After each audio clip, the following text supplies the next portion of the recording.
Terakhir itu saya menyampaikan eh, apa ya? Terakhir itu yang siklus mana ya? Glasier. Kak, udah masuk di udah 3 siklus ya kalau nggak salah ya. Iya, Kak.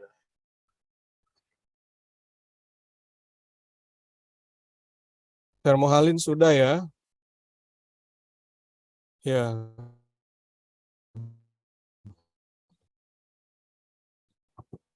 Oke.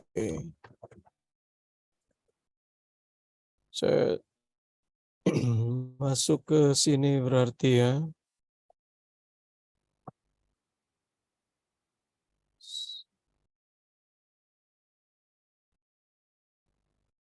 Oke, baik. Jadi kita lanjut ya. Jadi glasial interglacial itu 100.000 tahun ya.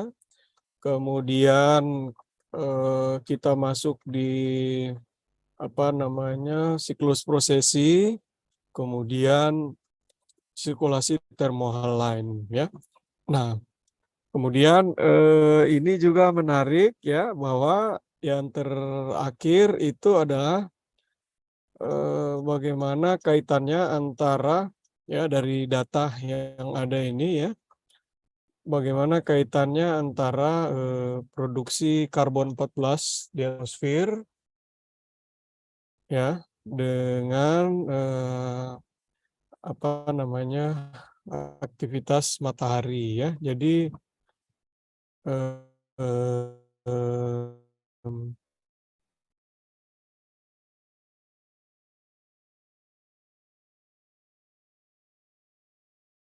apa ya sunspot itu varian sunspot itu ya atau apa aktivitas dari titik-titik badai matahari itu memang mengganggu katakanlah apa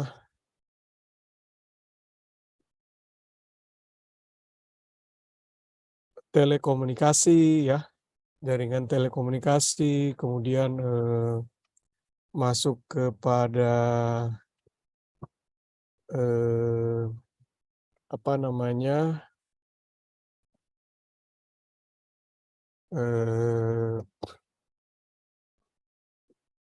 gangguan dari medan magnet ya. Jadi pancaran dari badai-badai matahari itu ya, semakin banyak dia, maka dia akan mengganggu medan magnet ya, jaringan telekomunikasi karena ada semacam apa ya, memicu radiasi yang lebih besar gitu ya, radiasi yang lebih besar sehingga itu meningkatkan spot-spot temperatur yang katakanlah lebih banyak gitu ya. Sehingga pada waktu-waktu tertentu akan meningkatkan eh, apa ya suhu permukaan bumi menjadi lebih hangat ya. Itu idenya ya. Nah, jadi eh, ini adalah bukti-bukti ya yang menekankan bahwa dari karbon 14 itu ya ternyata itu sebentar.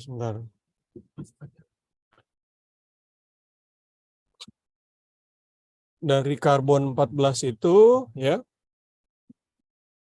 itu berkorelasi kuat dengan eh, apa ya semacam red grain ya. Jadi ada red grain itu ya red grain ya. Jadi apa namanya material ya yang dari luar angkasa sebagai dampak dari aktivitas sunspot ya. Dan dia berkorelasi erat gitu ya. Sehingga ini kemudian bisa apa namanya, diindikasikan dengan radiasi matahari, ya. Jadi memicu temperatur yang tinggi, ya, dan itu siklusnya 11 tahunan, ya. Itu siklusnya kurang lebih 11 tahun di dalam, sebentar. Nah,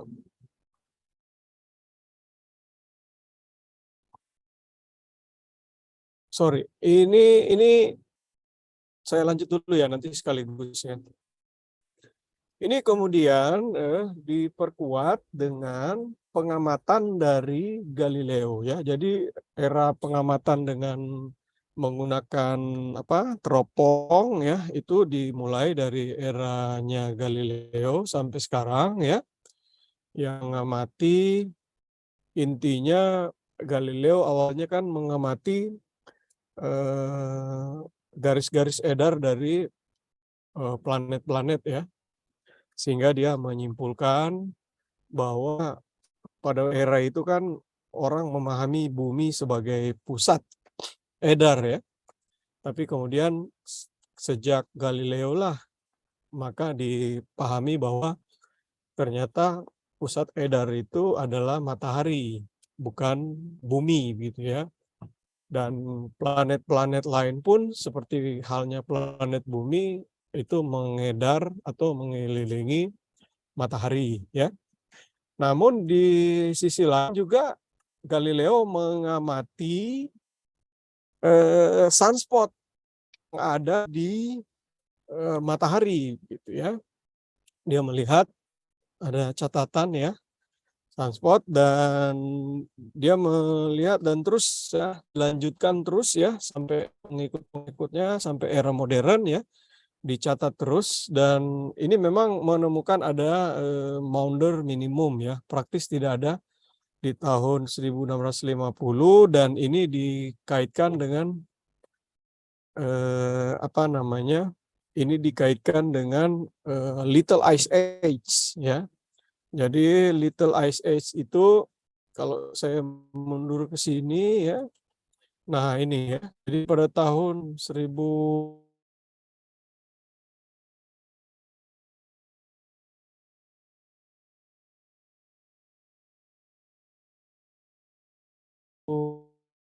age, ya. Karena anehnya, ya, tidak ada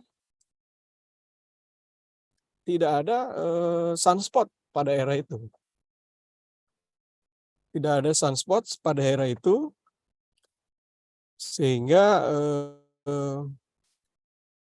itulah kenapa Little Ice Age itulah yang terjadi di daerah ini, ya. Nah, jadi saya lanjutkan.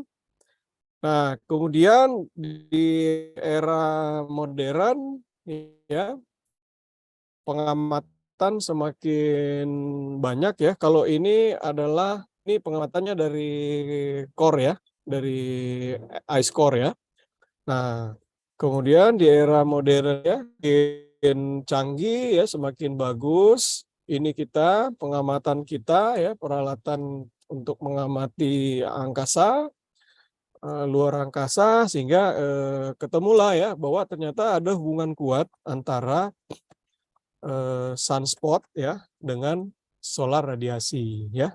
Jadi memang itulah yang bertanggung jawab pada saat sunspotnya aktivitasnya banyak, dia juga solar radiasinya juga meningkat, begitu, ya.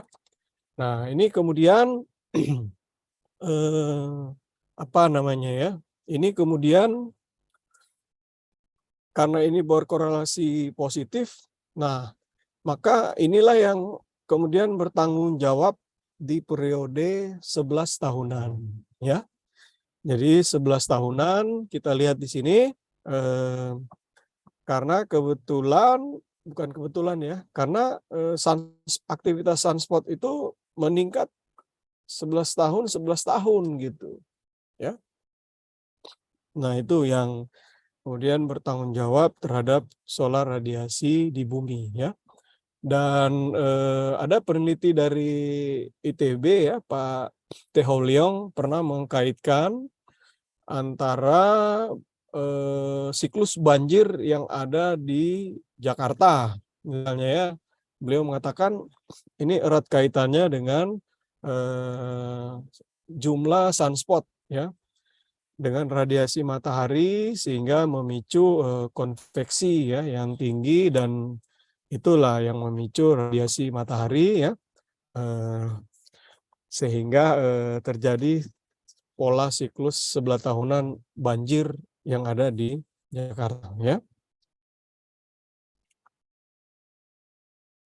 Jadi eh, saya sudah jelaskan ya, paling tidak kita memahami ada kurang lebih berapa? 4 siklus ya. Glasial, interglasial, prosesi bumi, kemudian siklus termohalin ya. Baru yang terakhir adalah terkait dengan siklus sunspot matahari ya. Jadi 4 itulah yang secara alami mempengaruhi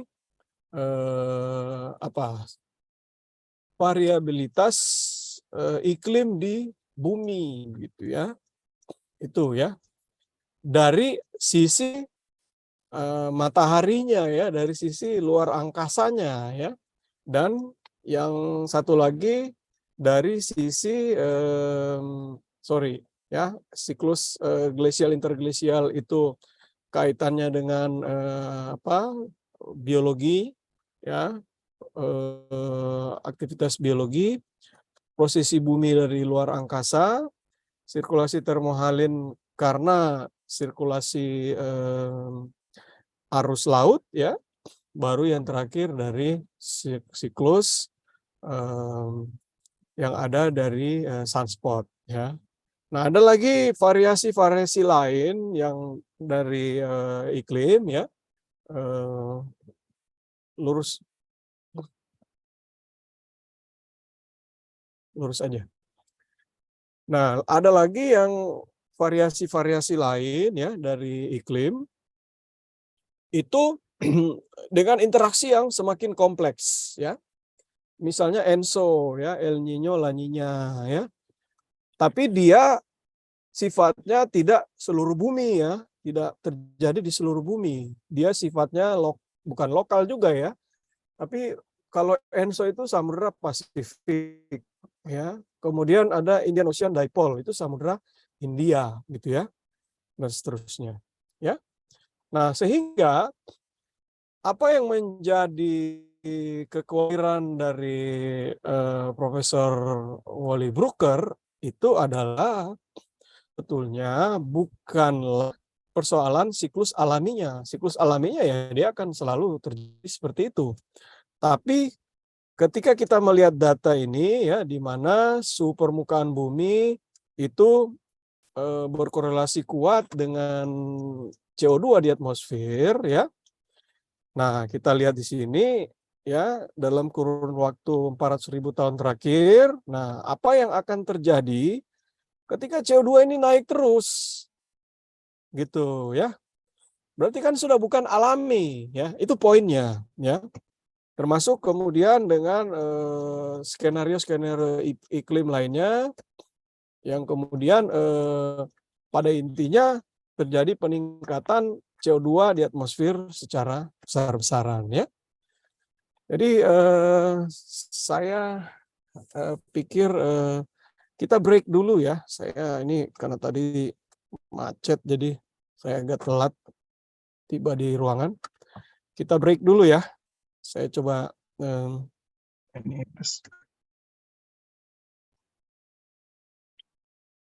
nanti kita lanjut lagi kira-kira 10 menit ya.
Leong pernah mengkaitkan antara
Baik. Nah, lanjut ya.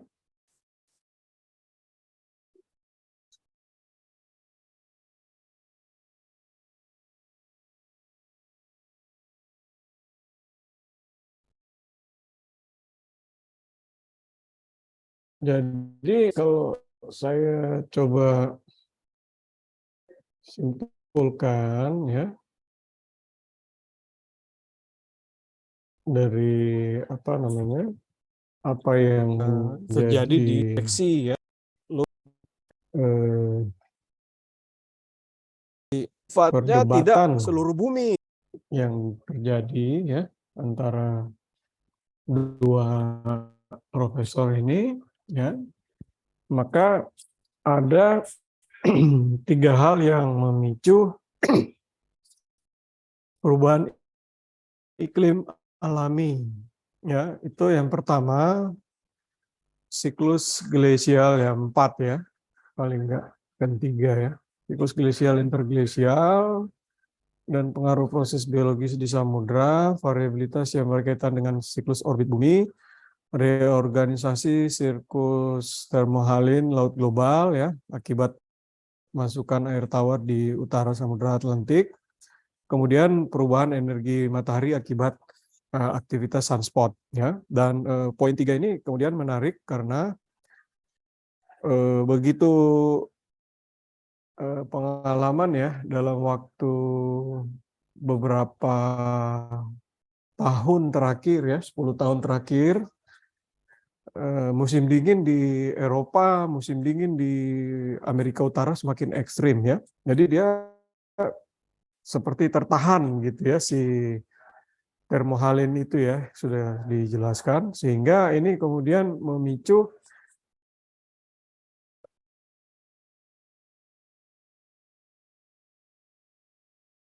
transport bahang ya, heat death gitu ya, tertahan ya, sehingga musim dingin menjadi lebih ekstrim. Walaupun musim dingin yang terbaru ini ya, yang sedang terjadi ini di belahan bumi utara ini malah panas gitu ya.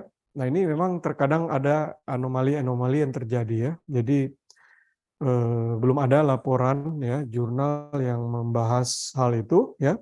Kenapa kemudian musim dingin tahun ini ya atau sekarang ini itu malah lebih hangat begitu ya dibanding yang lalu-lalu yang ekstrim dingin gitu ya.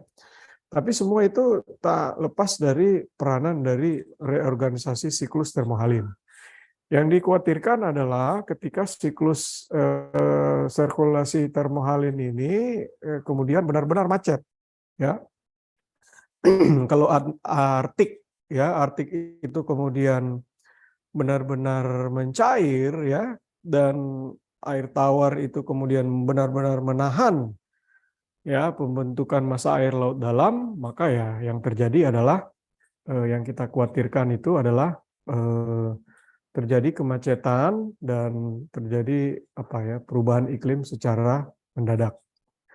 Kita nggak tahu itu kapan ya, kita nggak tahu ya, kita lihat aja nanti kapan kira-kira itu akan terjadi. Nah jadi Brucker kemudian mengatakan bahwa kita memang telah mempelajari bahwa forcings ya, gaya pembangkit alami dalam sistem iklim kebumian itu memang dapat memicu perubahan iklim ya, betul ya. Namun klaim dari Linsen ya, Profesor Linsen, bahwa kenaikan emisi CO2 itu bersifat minor sehingga tidak perlu mengambil langkah-langkah mahal untuk menurunkannya, perlu ditanggapi balik ya dengan melihat kenyataan bahwa ada korelasi kuat antara siklus CO2 dengan perubahan iklim dalam beberapa ratus ribu tahun yang lalu gitu ya. Kalau kita lihat ini ya korelasinya sangat kuat gitu ya. Sehingga kita nggak tahu apa yang akan terjadi kalau CO2-nya ini naik terus. Itu baru satu gas rumah kaca, belum yang metan, yang N2O. Nah, sehingga dengan demikian kita juga tidak bisa memisahkan ya antara kenaikan CO2 di atmosfer saat ini ya dengan perubahan iklim gitu. Itu poinnya si Brucker Sehingga dia mengatakan ya bahwa climate itu sendiri memang seperti angry beast gitu ya, monster yang sangat marah gitu ya. Dia bisa berdampak luar biasa buat sistem iklim kita. Jadi dia itu memang secara alami ya begitu. Nah, diperparah lagi dengan pemanfaatan minyak bumi, CO2 besar-besaran gitu ya. Itu ibaratnya kita memberikan pemantik api gitu ya ke monster naga yang memang sudah galak gitu ya. Memang iklim itu memang sudah begitu sangat dinamisnya ya. Ibaratnya kita menambah pemantik api di naga itu ya, dia akan semakin besar pengaruh apinya ya. Jadi CO2 dalam hal ini atau gas rumah kaca dalam hal ini akan memperparah ya dari variabilitas iklim yang memang sudah ada. Ya. Oke, sampai situ ada pertanyaan?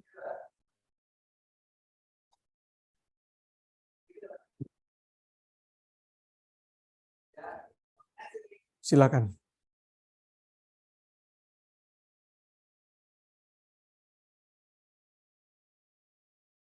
Iya. Iya.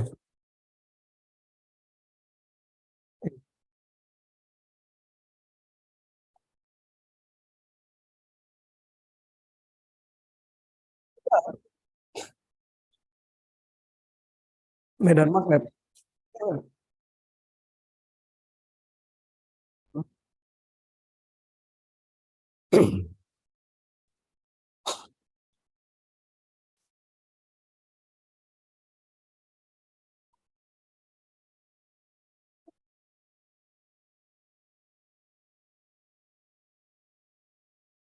Iya, iya itu yang tadi saya jelaskan kan. Dia berdampak kepada tidak hanya medan magnet, tapi juga terhadap komunikasi, jalur komunikasi tadi, ya.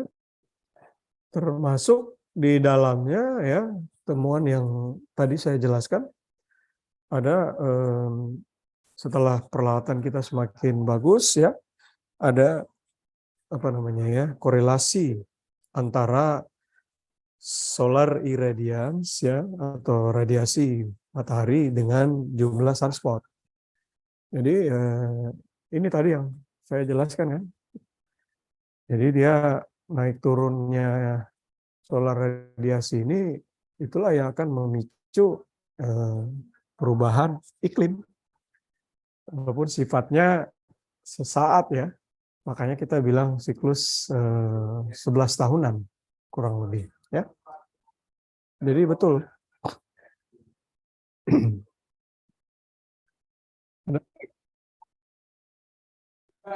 Ada lagi?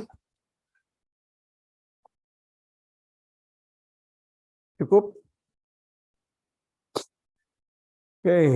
Nah, sekarang kalau memang oke, cukup ya, maka kita akan masuk ke yang sifatnya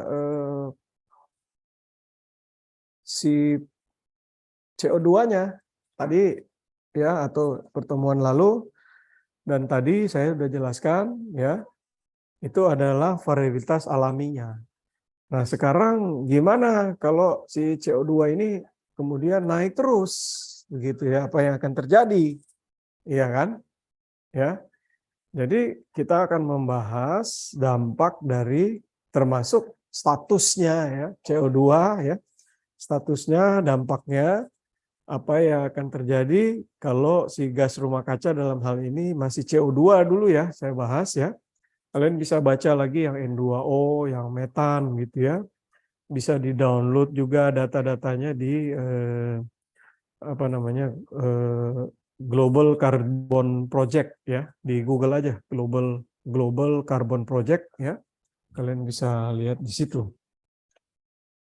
Ya, jadi bentar.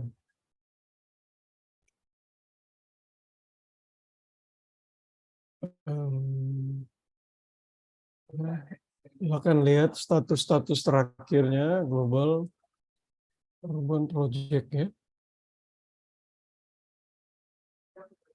Di Google aja. Semua data-data yang terbaru udah sebagian saya ambil di situ ya. Nah, jadi saya lanjut ya. Jadi sekarang kita masuk ke si CO2-nya ya. Nah, jadi memang pengamatan ya dari ice core yang ringkas, kemudian dilanjutkan dengan pengamatan yang dilakukan di Mauna Loa ya. Itulah stasiun pertama yang terus dipertahankan sampai sekarang gitu ya, sejak tahun 1960-an ya sampai sekarang. CO2 faktanya naik terus ya. Jadi dari kondisi alaminya tadi kita lihat 180 sampai 280 ya, atau kurang lebih rata-rata dalam 1000 tahun terakhir ya di 280 ppm ya. Tapi kemudian dia naik terus ya, dan sekarang kalau saya lihat ini yang data terbaru mana ya? 2019 kalian bisa download juga ya yang lebih baru lagi ya di Global Carbon Project itu ya. 2020 mungkin sudah ya. Tapi intinya 400 ppm itu udah lewat. Ya. Ini yang 2019 ya. Nanti 2019 laporannya 2020. Oke ya. Berarti kalau keluar 2022 mungkin sudah naik ya. Sebentar, saya cek Global Carbon Project terbaru. Saya udah download belum ya?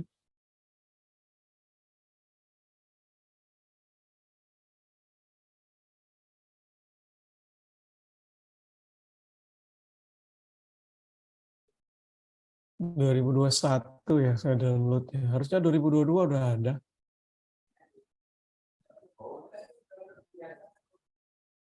Coba kita lihat ya.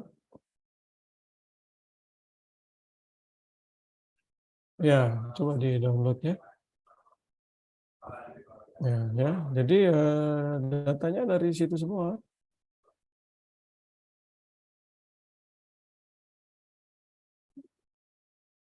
Ya, kalian bisa download. Ya, terakhir saya download 2021 ya. Nah, ini sudah ada 2022 ya. N2O yang 2020, metan juga 2020 ya. Nah, jadi 2022 ini saya download ya.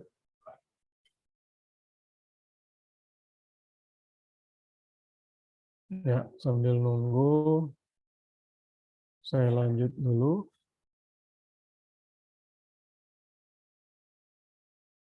Dia downloadnya.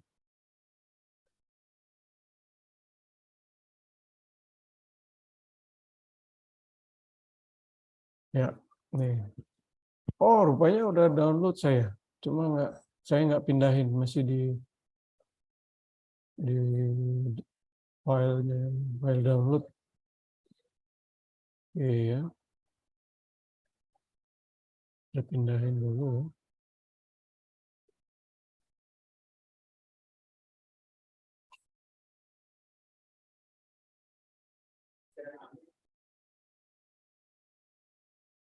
Oke. Ya, coba. Ya,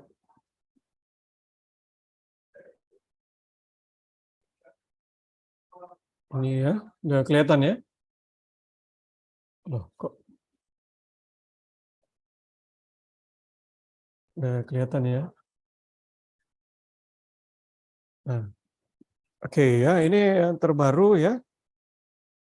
Jadi ini Global Carbon Project ini memang diinisiasi kantor pusatnya di Australia ya. Dan saya dulu ya sempat aktif ya beberapa kali terlibat. Cuma sekarang sejak saya diminta di kantor staf presiden, saya sudah jarang berinteraksi dengan mereka ya. Jadi direktur eksekutifnya Pep Canadell ya namanya ya. Dia yang kemudian ya ini Pep Canadell di Cisairo ya. Jadi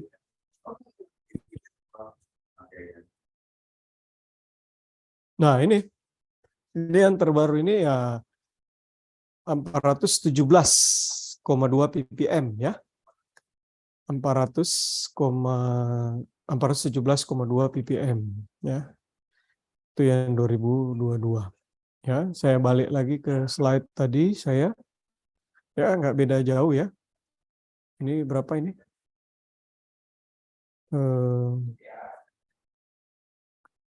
Ini gimana ya ngilangin penampilan nih. Oke. Ya, ini 410 ya. Jadi 2 tahun terakhir naik 17 ppm ya, dan dia terus naik ya. Kalau dia double itu berarti 560 ya. 280 kali 2 560 kan. Artinya dia double dari kondisi alami sebelum revolusi industri ya. Oke, nah saya ini laporan yang lain ya di dalam Global Carbon Project ya. Bisa lihat di tahun 2015 ya, mereka khusus menghitung karena waktu itu belum lama ada Paris Agreement ya. Sehingga mereka mencoba menghitung kuota ya. Ya, jadi sebetulnya 400 sederhananya itu ya kita membuat batasan itu 450 ya. Jadi 450 itulah angka di mana kemampuan kita memprediksi perubahan iklim itu jadi 50%. Jadi 50-50. Lewat dari 450 maka akan sulit lagi kita mengantisipasi, memprediksi perubahan iklim itu ya. Jadi 450 itu adalah angka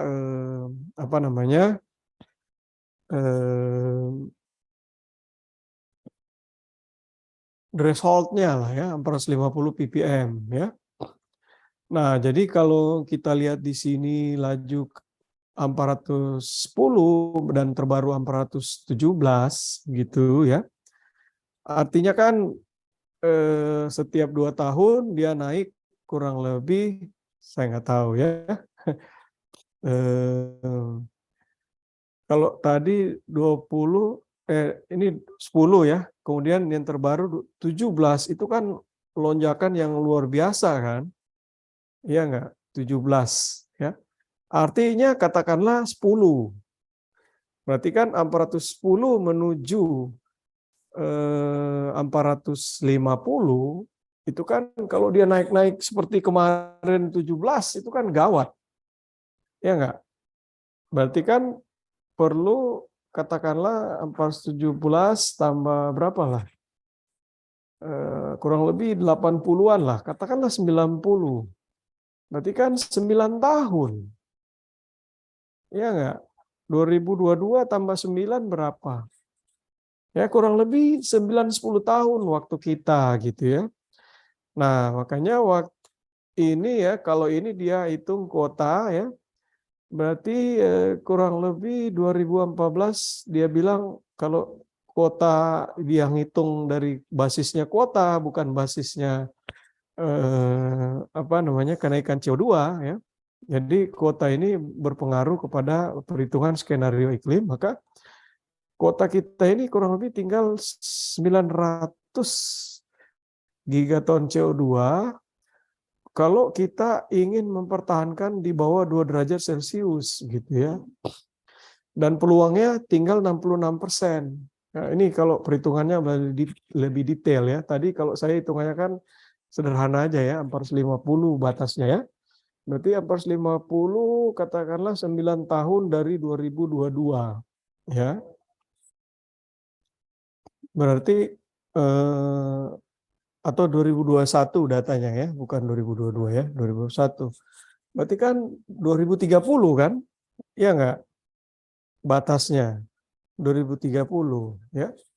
Nah, kalau ini dia hitungnya kurang lebih ya 20 tahun dari 2014. Berarti kan 2034. Ya, 2034. Artinya apa?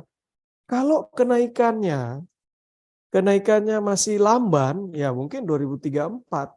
Tapi kalau kenaikannya kayak tahun kemarin, dia tiba-tiba ngelonjak 17 gitu ya dalam 2 tahun. Ya berarti kan tinggal 2030.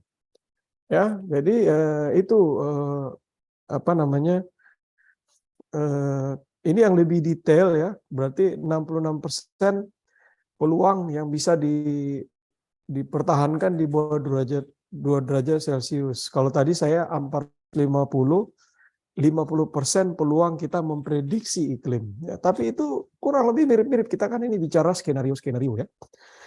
Nah, jadi itu. Nah, sekarang sebelum saya masuk lebih jauh terkait dengan kuota dari CO2-nya, ya, saya ingin menjelaskan siklus ini. Ya, tolong ini diperhatikan ya. Ini adalah pemahaman yang sangat mendasar terkait dengan budget CO2. Ya, jadi saya mulai dari kita lihat yang merah dan hitam ini ya. Ya, yang hitam ini adalah siklus karbon alami. Oke. Kalau saya bilang alami berarti siklus karbon sebelum revolusi industri. Ya. Jadi alami, manusia belum memanfaatkan manusia belum memanfaatkan CO2 yang ada di minyak bumi gitu ya.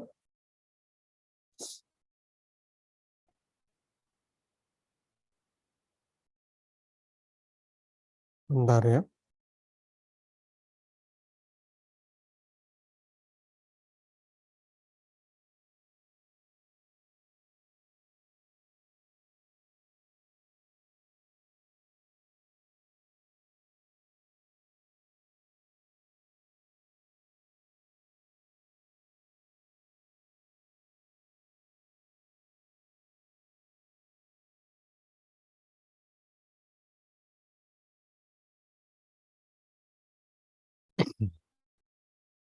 Ya, jadi alami ini adalah kondisi yang benar-benar tidak dipengaruhi oleh pemanfaatan minyak bumi. Nah, setelah revolusi industri 1790 ke sini, maka manusia kemudian memanfaatkan memanfaatkan minyak bumi besar-besaran, kemudian melepaskan antropogenik ya, CO2 di atmosfer. Nah, itulah merahnya ya, penambahannya merahnya. Oke. Kalau kita lihat yang alami ya, maka perhatikan khusus yang laut saja ya, karena kita dinamika biogeokimia laut ya. Saya sudah jelaskan ya, berarti yang kaitannya dengan laut. Kita lihat laut itu menyerap 70 petagram karbon ya. Nanti mana itu? Hitung-hitungannya kalian lihat aja di sini ya. Dari petagram, kemudian menggali gigaton karbon, kemudian menjadi CO2 ekuivalen ya, kali-kalinya bagaimana lihat aja di sini. Nah, jadi laut itu secara alami menyerap 70 petagram karbon, melepaskan 70,6. Berarti apa? Pertanyaan saya. Lebih banyak dilepas Lebih apa banyak lepaskan. banyak yang dilepaskan? Dilepaskan. Iya kan? 0,6 selisihnya kan? Artinya apa? Laut secara alami itu melepaskan CO2 0,6 petagram. Secara alami loh. Kalau saya bilang laut di sini artinya laut global ya, global ocean, seluruh laut. Bukan laut Jawa, bukan laut tertentu gitu ya, bukan hanya Samudra Pasifik, seluruh. Nah, ketika terjadi penambahan CO2 karena pemanfaatan minyak bumi, maka laut ketika menyerap ya terjadi penambahan 21,9. Jadi jumlahnya berapa? Tambah 70 menyerap 91,9. Melepas 20 tambah 70,6. Berarti kan 90,6. Berarti total keseluruhan ya ketika masuk antropogenik itu adalah apa? Lebih banyak netnya yang diserap. Yang diserap. Berarti terjadi perubahan kesetimbangan. Nah, ini yang harus dipahami. Laut berubah fungsi. Yang awalnya melepas 0,6 petagram, ketika revolusi industri, dia berubah fungsi menyerap 1,3. Dan di atmosfer nambah terus. Laut nyerap terus.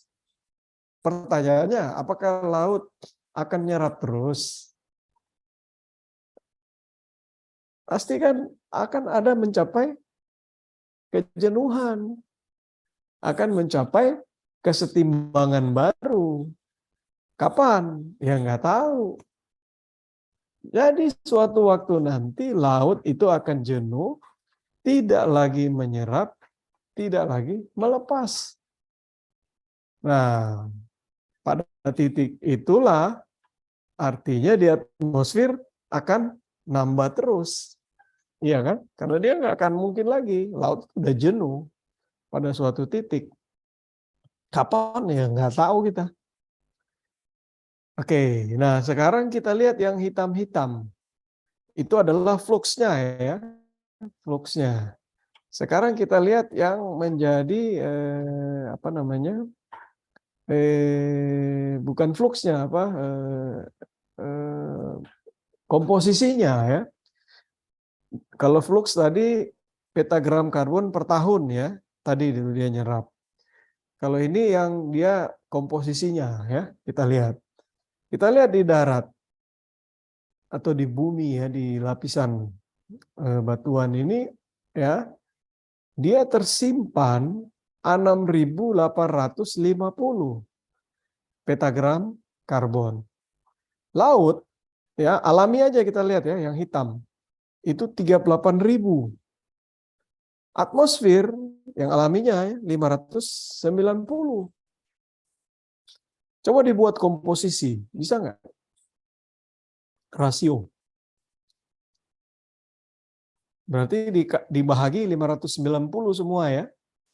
Coba supaya kita sederhanakan, mudah menghafal. 38.000 bahagi 590 berapa?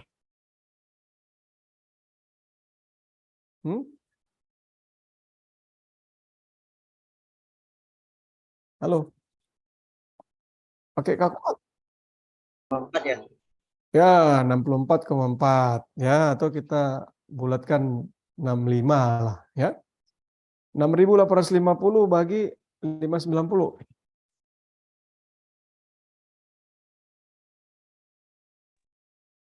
berapa? 12 ya. Jadi komposisinya ya, laut itu 65, di daratannya itu 12, di atmosfernya 1. Ya. Sekarang di daratnya berkurang, kan diambil minyak bumi kan. Atmosfer akan bertambah, dampaknya laut bertambah. Tapi kalau laut udah jenuh, dia nggak nambah lagi. Di atmosfernya itu yang akan nambah terus.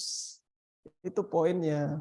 Jadi komposisi 65 banding 12 banding 1, ya, itu adalah komposisi yang ideal.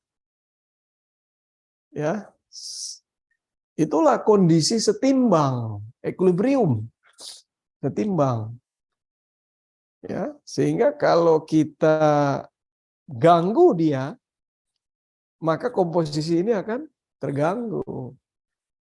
Nah, sehingga fungsi-fungsi yang ada di dalam suatu sphere, ya, lapisan geosfer, itu juga akan berubah. Nah, itulah yang kita khawatirkan ya, ketika laut itu sama sekali jenuh dan komposisi ini akan berubah.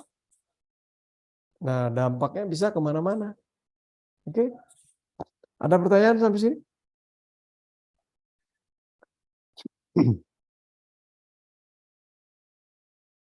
Pak, maaf saya mau tanya, Ya.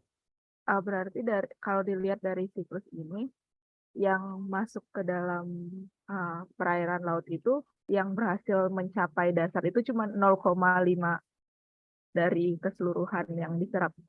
Ya, itu adalah yang tersimpan nanti. Itu kita istilahkan itu biological pump. Ya, nanti di kuliah saya berikutnya saya akan jelaskan apa itu physical pump, ya, baru physical pump, pompa fisis ya, baru pompa daya larut ya, atau solubility pump, baru pompa biologis atau biological pump yang nanti ada hubungannya dengan glasial interglasial ya. Baru yang terakhir adalah hanya unik terjadi di beberapa tempat, yaitu continental self pump. Nah, itu semua di samudera. Baru yang terakhir saya akan jelaskan yang disebut dengan blue carbon. Nah, itu yang hanya ada di pesisir. Ya. Continental self pump ya namanya continental self. Berarti di perairan paparan benua ya. 3 lagi terjadi di samudera. Oke? Terima kasih. Ya, belum, sabar. 0,5 itu bagian dari biological pump. Ada lagi?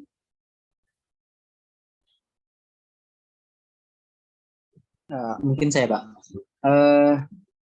Saya melihat kan ada yang alami itu yang hitam-hitam itu, Pak ya. Nah, kalau misalkan bisa nggak kita meningkatkan potensi, misalkan nih serapan NPP itu biar lebih tinggi sehingga di atmosfer itu rendah gini emisinya yang disebabkan oleh antropogen. Bisa. Kiranya kita bisa modifikasi. Bisa. Ya kita menjaga hutan. Nah, itu idenya kan. Menjaga hutan, menjaga gambut, ya. Nah, baru syukur-syukur bisa direhabilitasi, ditambah hutannya, diperluas, reboisasi, peatland ya atau gambut selain dijaga, direstorasi, ditambahin lagi, ya. Karena kalau gambut itu kan dia sudah nyimpan di dasar kan. Ketika itu terganggu, wah itu lepas lagi dia ke atmosfer. Nah, baru yang terbaru mangrove ya, blue carbon nanti ya. Dia jauh lebih banyak lagi penyimpanannya di dasar. Ya, idenya begitu memang sekarang. Cuma siapa yang bisa ngontrol itu? Negara mana yang mau mengontrol itu? Kan nggak mungkin. Ya. Orang mau aja bilang, Amazon jangan diganggu. Iya, tapi negara yang punya itu kan pengen juga berkembang. Kalimantan, Papua, jangan diganggu. Ya udah jadi orang hutan aja semua di situ. Kan susah. Nah, gimana pengelolaannya, manajemennya? Nah, itu nanti dunia kehutanan ya ada pola pola nanam, pola nebang dan lain sebagainya. Makanya ada hutan hutan industri, ada hutan yang memang nggak boleh ditebang ya, konservasi atau taman nasional dan lain sebagainya. Semua itu bermain di tata ruang. Tapi kemudian kan kita tahu tata ruang bisa berubah dalam 5 tahun. Ya, masuk daerah industri dan lain sebagainya. Lambat laun, udah habis gitu kan. Ada lagi?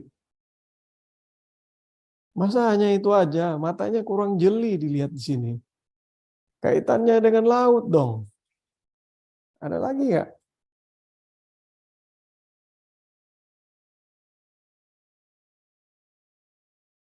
Apalagi yang terkait laut? Coba lihat di situ. Selain yang ngendap di dasar. Ada yang dari sungai, Pak, masuk. Iya, dari sungai 1,1 petagram. Ya. Dari sungai. Kenapa dia hitam? Apa iya masukan karbon dari sungai itu semua alami?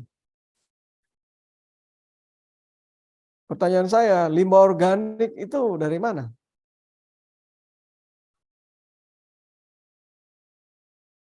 Iya, organik itu dari antropogenik, dari pemukiman, dari perkotaan, limbah perkotaan, apalagi dari industri, belum kita bicara yang lahan-lahan pertanian. Ya, antropogenik. Nanti organik ini akan terurai menjadi anorganik. Organik karbon terurai menjadi anorganik karbon. Nambah lagi karbonnya. Ya, nanti kita pelajari di dalam solubility pump atau pompa daya larut, ya, terjadi peningkatan DIC, dia akan lepaskan lagi CO2 ke atmosfer. Tapi kenapa dia 1,1-nya hitam? Karena sampai hari ini ya para saintis belum menemukan cara untuk memisahkan antropogenik dan alami di sungai. Metodenya belum. Kalau di laut, di samudra sudah bisa. Ya, ada metode delta sistar ya, nanti dasar perhitungannya saya kasih tahu ya. Baru bimbingan S3 saya menggunakan tracer ya. Tracer juga bisa kita pakai ya, S3 saya, mahasiswa S3 saya. Ya, sayang dia waktu itu pertama kali saya bimbing S3 belum diwajibkan publikasi internasional, padahal kajiannya bagus sekali ya dengan menggunakan tracer.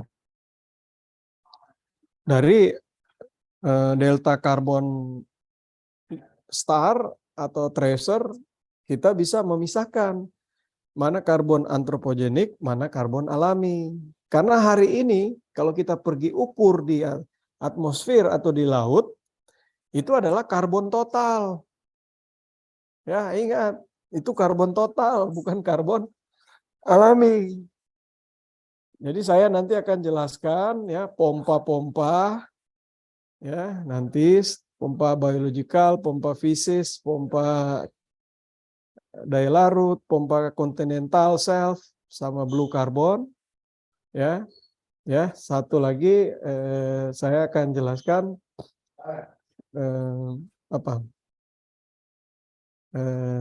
sistem karbonat lautnya ya. Nanti dilihat sistem karbonat lautnya di jurnal. Udah di-download jurnal yang saya buat itu. Coba di situ dibaca aja di situ. Ya. Nah, jadi metode pemisahan untuk sungai kita belum, ya. Sehingga para manajer pengelola ya atau pemerintah ya lebih mengedepankan prinsip pengukuran langsung gitu ya, punya data trend gitu ya. Sehingga suatu waktu kalau kita sudah bisa mengukur pemisahan alami dan tidak alami dari sungai, maka itu artinya adalah emisi tidak langsung. Sekarang kan kalau kita baca laporan dari Global Carbon Project, emisi-emisi setiap negara kan dilaporkan kan. Apalagi penggunaan batu bara dan lain sebagainya. Sungai belum diotak-atik, tapi kalau udah dapat maka itu adalah emisi tidak langsung. Nah, itu juga akan diperhitungkan sebagai emitter. Gitu. Oke. Ada pertanyaan?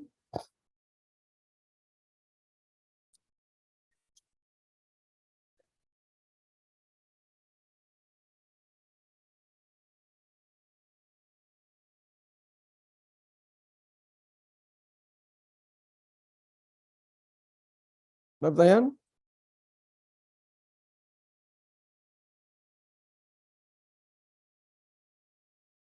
Cukup? Oke. Ya, Lanjut. ada. Kalau ada silakan.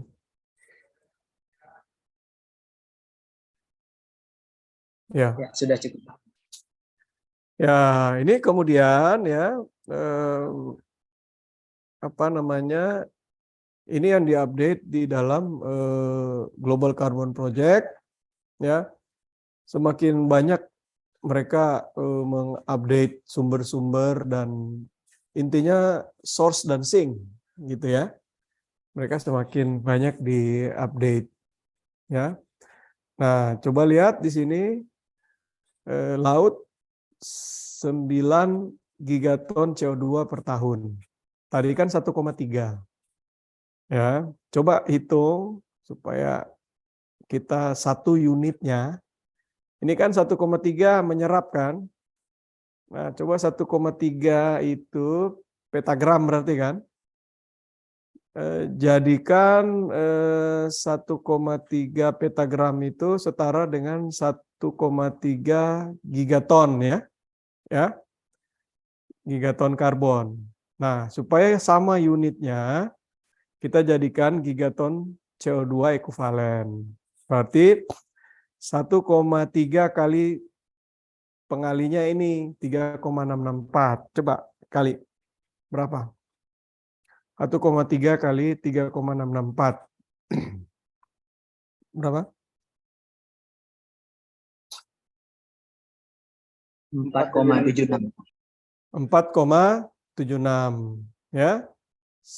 Data yang ini 4,76 ini sudah 9. Ya. Berarti sudah lebih banyak yang diserap kan? Karena nambah terus di atmosfer dari 4,8 jadi 9 ya. Baru kita lihat yang laporan terbaru mana itu?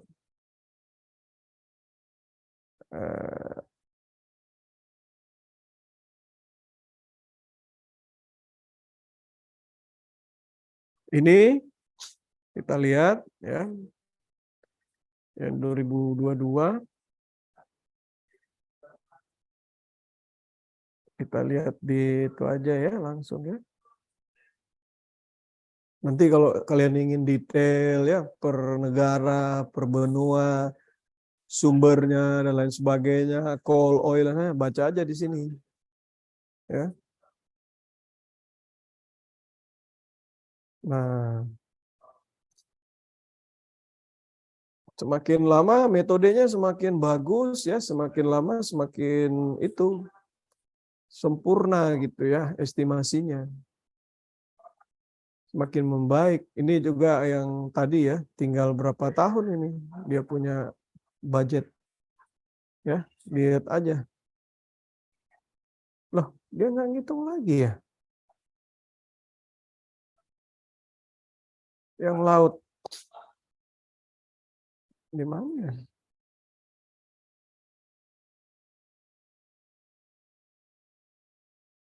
Apa kelewat?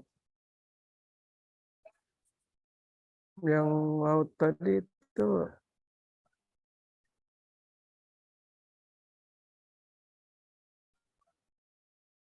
bentar ya.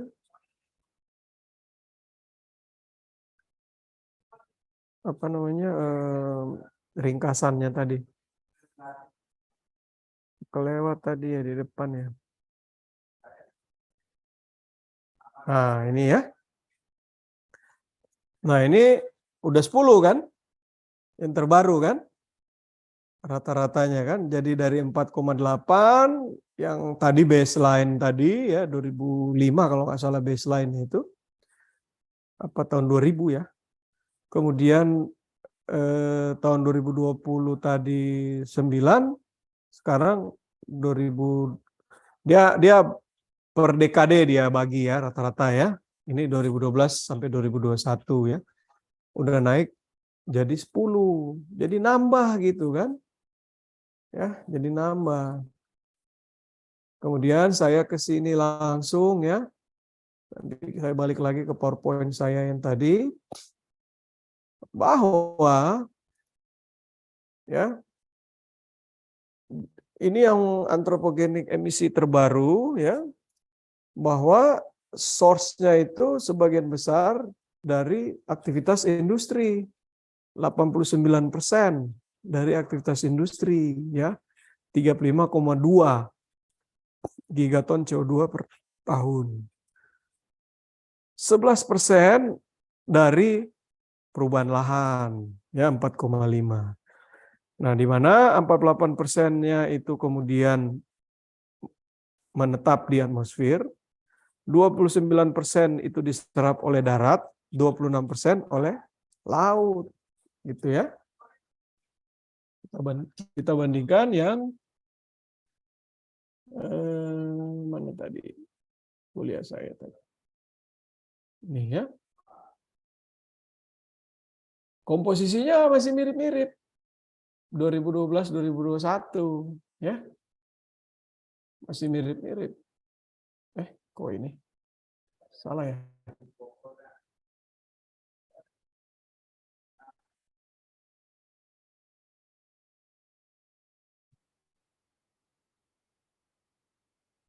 Ini.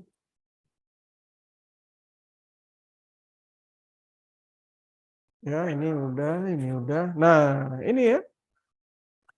2000-2008 kita lihat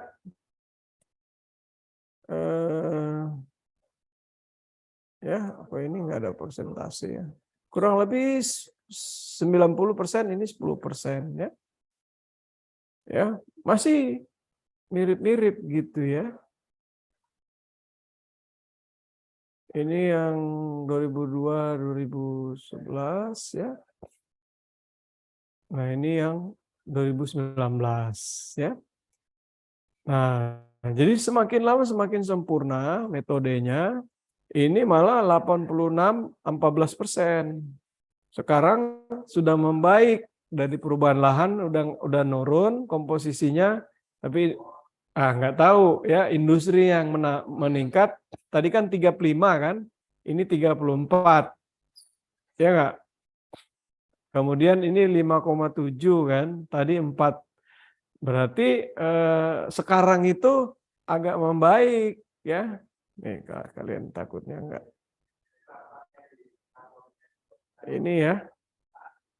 Ya kan? Oh kok ini lagi. Bentar. Yang ini ya. Coba lihat ya. Ini 4,5 kan? Yang sekarang laporan yang terbaru. Ini 35,2, ini 4,5. Oke. Bandingkan dengan yang ini 4, masih sama ya?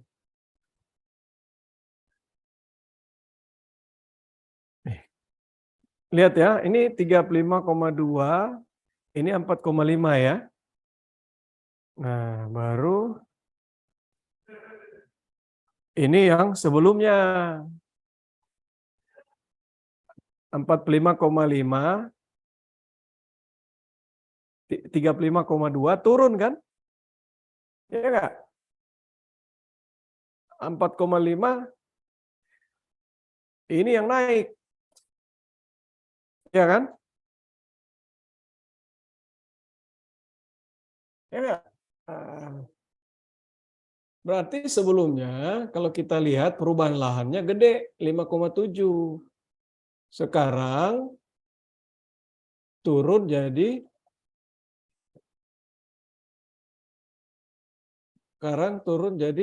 4,5. Tadi 5,7 kan? Yang di atmosfer sekarang 35,2. Ya, sebelumnya yang di atmosfer 35,2. Sebelumnya 34,4. Artinya industri itu naik, sekarang perubahan lahannya turun. Oke. Nah, kita lihat laut. Komposisinya yang lalu 23,23% kan, 9,2. Sekarang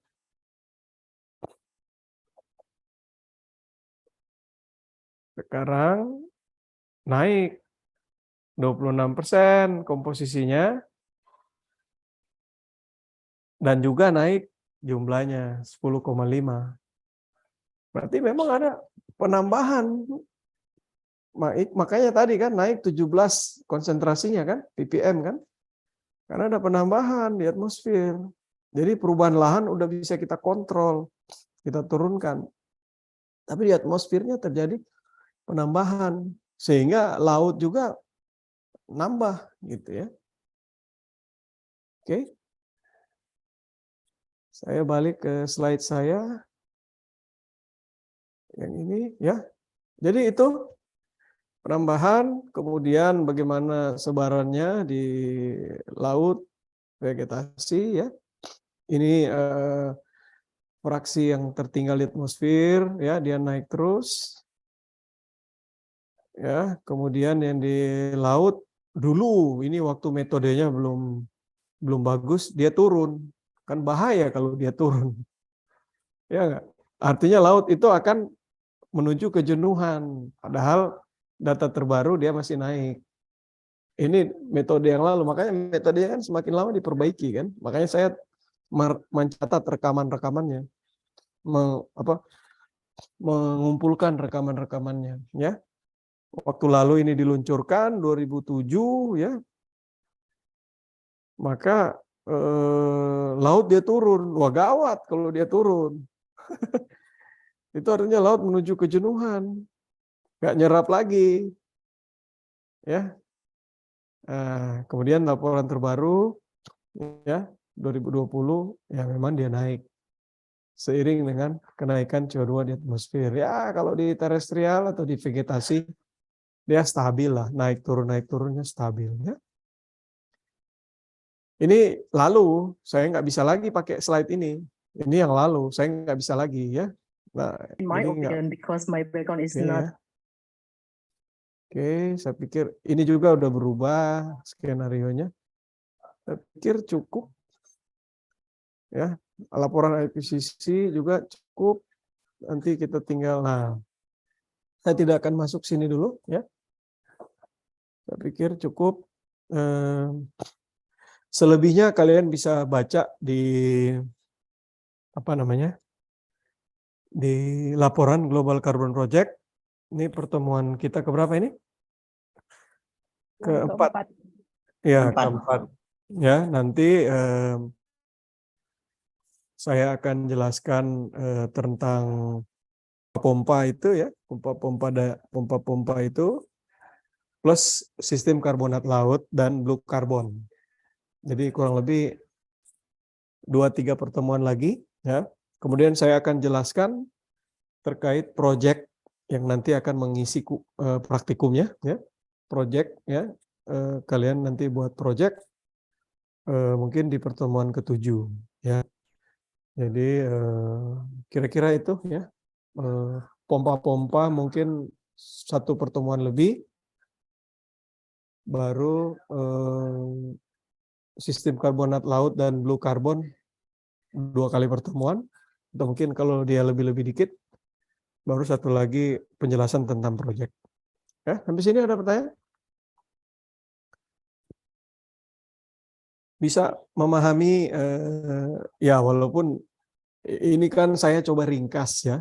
Ini sesuatu yang kompleks, tapi saya coba ringkas, ya. Tentunya tugasnya kalian selanjutnya adalah mendalami dari bahan-bahan yang udah saya kasih, gitu ya. Jadi paling tidak kalian memiliki pemahaman gambar besarnya, ya. Nah, nanti detail-detailnya ya silakan dibaca di bahan-bahan yang saya kasih. Ya. Jadi apa itu siklus alami, ya, gimana dinamikanya, kemudian masuk antropogenik, ya, termasuk gimana filosofi dasar mereka di lapisan geosfer, ya, itu yang lebih saya tekankan. Kalian kuasai itu aja, ya, kemudian aplikasikan di penelitian mana aja sebetulnya nyambung dia, ya. Kemudian apalagi kalian menguasai perkembangannya, ya udah, ya, itulah yang membuat apa ya, kita semakin lebih up to date, gitu ya. Dan saya sampai sekarang masih terus membaca laporan-laporan terbaru, ya, baik itu IPCC maupun dari Global Carbon Project. Tapi pemahaman dasarnya yang tadi yang saya jelaskan. Lainnya itu hanya updating, ya. Kecuali ada metode baru lagi, ya. Saya nggak tahu, ya. Atau ada anomali, misalnya yang musim dingin yang saat jadi relatif hangat gitu ya. Berarti kan ada anomali. Ya kan? Itu aja. Iklim itu prinsipnya seperti itu, ya. Ada yang variabilitas yang berulang, stasioner, tapi ada dinamikanya. Nah, dinamikanya ini yang kita harus paham. Kalau dia ini bertambah, ini jadi gimana? Ini berubah, ini jadi gimana? Ya. Kayak laut, udah bisa kita prediksi suatu waktu nanti dia jenuh. Kalau dia ada jenuh, artinya di atmosfer itu akan lebih cepat 2 kali lipatnya. Karena dia nggak tersalur ke laut kan. Ya kalau ke darat iya masih. Sehingga sekarang orang berlomba-lomba untuk supaya menjaga hutannya. Kemudian sedang mulai dipikirkan geoengineering-nya. Jadi disuntikkan diambil gasnya itu ya diubah menjadi cairan, disuntikkan ke bumi. Orang sudah berpikir sampai ke situ. Gitu ya. Di lapisan mana di bumi? Bisa di laut dalam. Disuntikkan atau diinjek di daerah-daerah patahan. Ya, ada subdown, ya. Subduction diinjek di situ supaya dia masuk terus mengikuti pola aliran dari mantel bergerak itu. Banyak orang udah mulai ngembangin sampai ke situ. Intinya apa? Intinya di atmosfer ini komposisinya harus ditarik, dikurangin. Ya. Orang kemudian mencari lokasi-lokasi sink baru. Makanya muncul blue carbon. Oke? Ada pertanyaan? Saya Pak. Ya silakan. Oke. Tadi kan Bapak udah nyinggung terkait dengan laporan IPCC dan perubahan iklim. Nah, kemarin waktu saya bikin skripsi dan tesis juga rencananya itu saya udah baca laporan IPCC yang tahun 2014, 2016 hingga yang terbaru itu 2021 kalau nggak salah. Nah, ya. Dari laporan terdahulu yang 2014-16 itu kan skenario iklimnya itu tuh 1,5 derajat kan Pak ya. Nah, sedangkan yang sekarang 2 derajat Celcius itu sebenarnya apa sih yang menyebabkan kenapa skenario iklim itu ditingkatkan kapasitasnya? Ada apa dengan pelaku-pelaku global kayak gitu Pak? Nah, itu nggak ada hubungannya dengan politik, Itu intinya sederhana aja. Ya, di bawah 2 derajat Celcius artinya peluang kita 66% untuk bisa mengontrol, mengantisipasi perubahan-perubahan yang ada. Tapi idealnya 1,5 derajat. Idealnya di bawah 1,5 derajat. Tapi itu terlalu ambisius. Tapi idealnya 1,5 derajat. Kalau kita bisa menekan dia di bawah 1,5 derajat, akan lebih mudah di dalam memanage karena dampaknya tidak akan terlalu signifikan. Masih seperti sekarang lah. Ya. Ya, jadi membaca laporan jangan dari sisi politiknya ya, dari sisi saintisnya. Nggak usah curiga ada apa dengan pelaku-pelaku itu, ya. Tapi memahami substansinya. Kenapa 2 derajat, kenapa 1,5? Ada kok di laporan itu ya. Idealnya 1,5. Ya, idealnya. Tapi apa iya semua mampu? Pertanyaannya. Memang semudah itu baik telapak tangan. Ya. Karena implikasinya mengganggu ekonomi suatu bangsa. Kita aja sekarang mau beralih ke kendaraan listrik, itu susahnya minta ampun. Karena harus konsisten. Kendaraan listrik, ya, berarti konsisten. Power plant-nya juga dong. Pembangkit listriknya juga dong. PLN sudah mencanangkan untuk tidak lagi tergantung di batu bara. Ya kan? Dia nanti akan masuk di sumber-sumber energi terbarukan. Dari panas bumi, ya, dari apalagi matahari, ya, dari mana lagi? Paling bagus sebetulnya nuklir. Ya, paling bagus. Tapi kan kita takut. Kemudian NGO juga nggak mau mereka LSM. Beginilah, kita belum siap lah. Nanti kalau ada kebocoran gimana? Jepang aja yang begitu disiplin dan sudah mengembangkan teknologi yang paling bagus, masih aja bocor. Ya kan? Terus gimana? Cari sumber yang lain. Energi yang lebih stabil. Hidrogen. Ya sedang dalam tahap penelitian. Ya. Jadi implikasinya besar. Sekarang aja orang lagi perang begini, semua nyari batu bara. Kemarin batu bara naik harganya. Ya, sampai akhir tahun, sampai awal tahun 2023 naik harganya. Jadi kaya para ini batu bara, pemilik perusahaan-perusahaan batu bara, sekarang mulai turun lagi kan.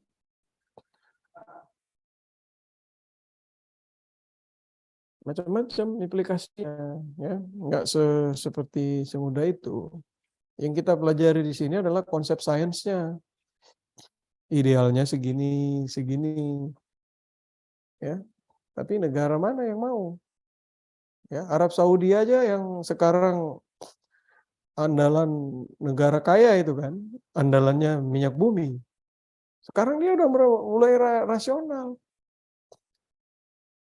Uang dari minyak buminya itu dia bangun kota modern, dia bangun pariwisata dan lain sebagainya.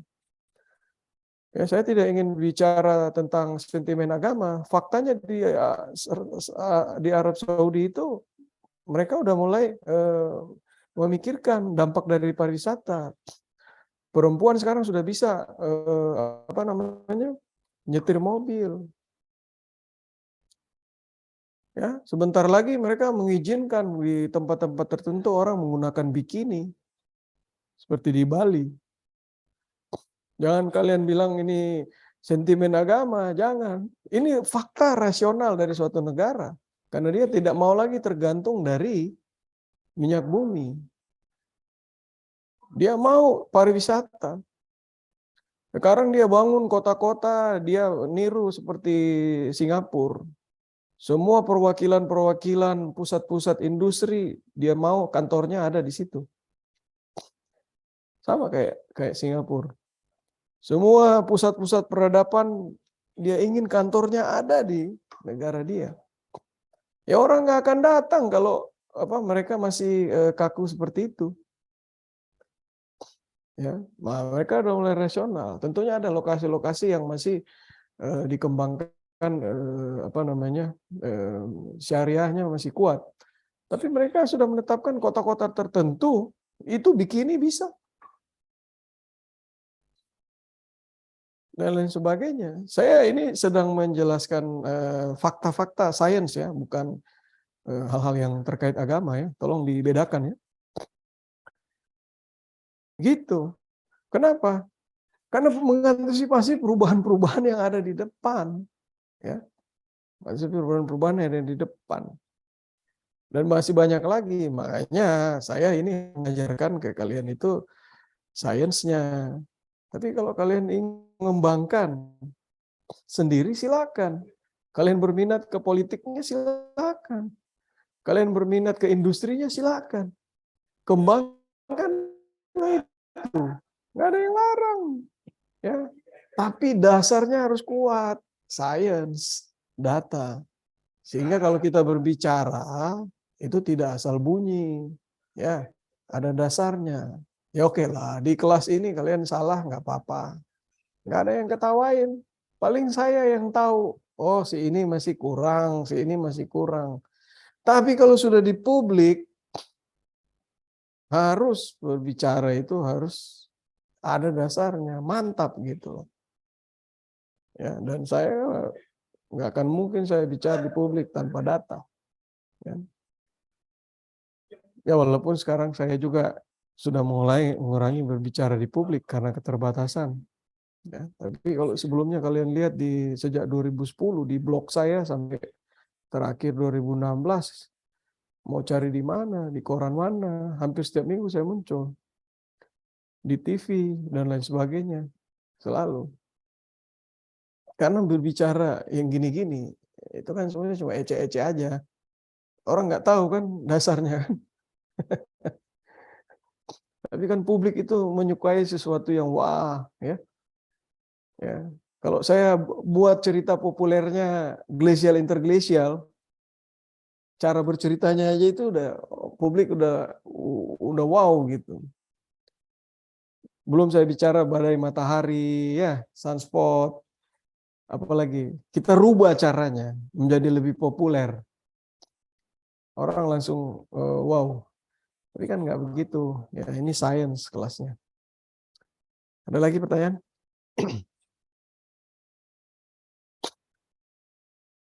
Ya, saya berharap kalian memahami intinya dan kemudian mengaplikasikan ke penelitian yang akan kalian buat. Sekecil apapun kontribusi yang kalian buat dalam penelitian, ya nggak apa-apa. Ini juga baru S2 kok. Tapi ada kontribusinya. Nanti S3 sudah mulai memikirkan, oh saya harus lebih besar lagi gitu. Gitu. Jangan takut bermimpi. Jangan takut sekolah ke luar negeri. Apa yang kalian takutkan? Ya, semua makan karbohidrat kok. Kalau dulu kita bilangnya makan nasi. Enggak. Makan karbohidrat juga di sana. Mau roti kek, mau apa. Jangan takut. Ya. Untuk sekolah, cari. Setelah ini S2, saya nggak mau lihat lagi kalian di PB. Ya, jangan kemudian kalian lari ke ITB, ke UI. S2 di dalam negeri oke lah. Tapi S3 ke luar negeri, sampai postdoc sana. Kenapa harus takut? Ya, bermimpi. Ya, mimpi nggak bayar kok. Bermimpi, jangan takut mentang-mentang oh, saya kan dari kampung Pak, dari daerah. Nggak ada ceritanya. Saya kan universitasnya terbelakang Pak. Nggak ada ceritanya, siapa bilang? Jangan minder. Saya juga dulu dari ujung sana, dari Bitung sana, dari Sulawesi Utara. Kenapa harus takut? Ya, oh saya nggak bisa bahasa Inggris. Siapa bilang? Belajar dari sekarang, baca. Dulu aja saya lulus S1 nggak bisa bahasa Inggris kok. Diledek-ledek. Ketika saya udah ke Jepang, saya postdoc ke Amerika, teman-teman nanya, kamu pakai bahasa apa di sana? Karena mereka ingat saya waktu S1. Kagak bisa bahasa Inggris. Ya saya bilang aja pakai bahasa Tarsan. Ya, emangnya kita ke Amerika kagak bisa bahasa Inggris lagi? Emangnya orang nggak berubah? Gitu-gitu aja. Picik namanya itu kan. Jadi jangan sekarang kalian merasa saya nggak bisa gitu ya. Jangan takut. Ya. Mau dari manapun latar belakang kita, dari universitas manapun latar belakang kita, peluang kita sama. Kalau udah lulus S2 IPB, kalian sudah punya kunci untuk pergi kuliah S3 di mana. Kembangkanlah pikiran. Mau cari universitas yang paling bagus sekalipun, bermimpi. Siapkan dirinya. Apalagi zaman sekarang ada LPDP. Zaman saya dulu nyari beasiswanya susahnya minta ampun. Ya, saya dulu S2 di IT itu ya selain untuk memperdalam ya numerical method ya matematika, fisika, fismat dan lain sebagainya. Ya, orang tua saya guru nggak mampu membiayakan untuk kuliah S2, ya saya ambil S2 dari dalam negeri. 500.000 per bulan waktu itu. Nanti S3, sebelum saya lulus S2, saya udah ngirim email ke profesor-profesor di Australia, di Taiwan, di Eropa, di Jepang. Saya kirim, bodo amat. Padahal bahasa Inggris saya belum terlalu bagus waktu itu, zaman lulus baru S2. Cuma saya bukunya bahasa Inggris memang di textbooknya. Kemudian mulai membiasakan membaca dalam bahasa Inggris. Nah, waktu menjelang lulus S2 saya lihat itu mahasiswa dari Jepang itu bodoh-bodoh bahasa Inggrisnya sampai dia baca. Nah, di situ timbul keberanian saya. International Conference pertama kali saya datang itu di Bali. Menjelang saya selesai S2. Saya lihat itu mahasiswa S2, S3 Jepang itu bodoh-bodoh pakai bahasa Inggris. Sampai dia baca pun belepotan. Sementara saya presentasi udah nggak pakai baca-baca. Kita latihan kan? Aja. Setelah dari Bali, saya ngelamar, itu ada itu di Italia itu ya, di International Center for Theoretical Physics di Abdussalam ya di Italia. Kalian bisa lamar di situ. Dikasih tiket, dikasih penginapan gratis, dikasih uang saku berapa dolar per hari itu $10, dikasih makan. Saya pengen nggak suka. 2002 saya ke sana, ke Trieste. Baru saya jalan-jalan di Venesia, ke Italia. Ya saya nggak mau. Modalnya cuma nulis surat lamaran. Cobain, jangan takut. Ya, cobain, ngelamar. Emang dia tahu kalian lulusan S1 dari mana? Kagak. Yang dia tahu kalian sekarang adalah S2 dari IPB. Lamar, waktu itu saya lamar. Pergilah saya ke Trieste. Ya, kagak ngerti. Pertama kali bikin visa, bikin paspor, kagak ngerti macam-macam. Modalnya apa? Nekat. Iyalah. Apa sih yang ditakutkan? Saya tanya. Yang takut itu kan diri sendiri kan, dari diri sendiri. Lawan. Ngapain takut? Apa ya? Tiket dibayarin. Uang saku dikasih. Makanan dikasih voucher. Penginapan gratis. 2002 saya ke sana. Saya pulang postdoc dari Amerika. Saya lamar lagi 2012. 10 tahun kemudian. Masih dikasih pula. Gratis semuanya. Nah, 2022 kemarin saya mau lamar. Pandemi. Ya udahlah, saya tunggu lagi lah. Saya mau lamar lagi. Kalau dikasih saya berangkat pula. Di Trieste, kalian lihat aja di Google. Lihat kalendernya. ya, International Center for Theoretical Physics, ya, Abdus Salam. Abdus Salam itu orang Pakistan, ya, peraih Nobel Fisika pertama kali dari Asia, ya, dari orang Pakistan, namanya Abdus Salam, penasihat presiden. Dia mau buat, ya, International Center di Pakistan, tapi dia nggak didukung oleh pemerintahnya. Akhirnya dia buat di Italia, di Trieste. Pergilah kalian. Kalau ada conference di luar, pergi. Daftar. Saya waktu mahasiswa S3 saya, PhD saya di Jepang, itu saya daftar macam-macam itu. Saya ke Amerika, saya ke Eropa, saya keliling-keliling aja dunia. Dapat, karena zaman mahasiswa itu mudah dapat bantuan ketimbang kita yang dosen. Ya nggak udah mampu.